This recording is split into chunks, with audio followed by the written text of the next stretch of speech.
Philadelphia, Pennsylvania, November 26, 1893. A time of progress, industry, and invention.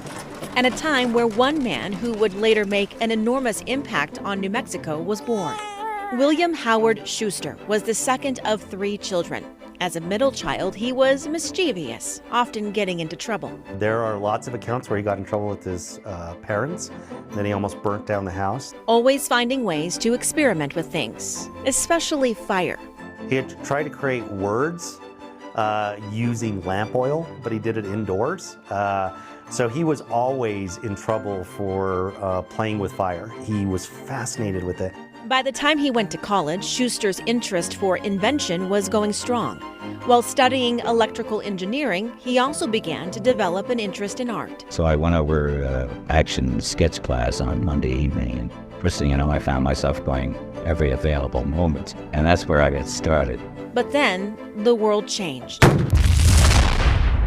German submarines sank several U.S. merchant ships, forcing the U.S. into the First World War. The country quickly mobilized, but with a military force of only 100,000, there was a great need for soldiers. By May 1917, Congress passed the Selective Service Act, requiring all men 21 to 30 to register for the draft. Over there, over there. Many of their numbers were pulled, and they were shipped off to war. Fearing he would be selected, 23-year-old Schuster applied for officer school and was accepted. After months of training, he was sent to France. Serving as a first lieutenant, Schuster saw action at Meuse-Argonne, which would become the deadliest campaign in American history. The battle was grueling. More than 26,000 dead, more than 120,000 injured, many by mustard gas deployed by the German army. One of those hurt, Will Schuster.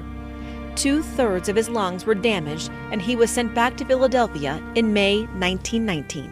After having all sorts of tests made, I realized that the situation wasn't good. His doctor told him he had tuberculosis and about a year to live. He said, but if I were you, I would pack up and get out to the southwest to some high, dry place as soon as possible. In the late 19th century, the belief was that TB could be cured with a treatment of fresh air, thin air, and that certainly was true of New Mexico. He said, you'll probably die of old age, snake bite, or drinking too damn much bad whiskey.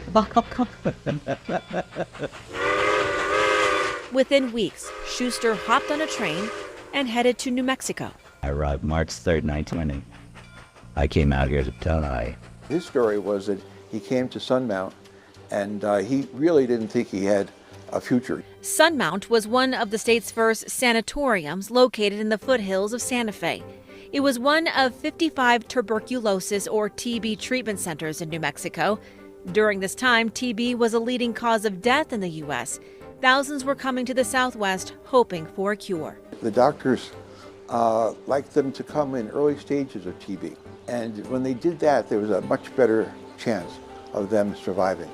If they came out and there were advanced cases, there's very little they could do. Rest was required. Stay in bed 12 hours a day. Pictures show patients in bed, some even outside playing games or relaxing in the sun and fresh air. But Schuster was stubborn. Instead of resting, he hiked these foothills. He was going to kill himself. He was going to kill himself hiking.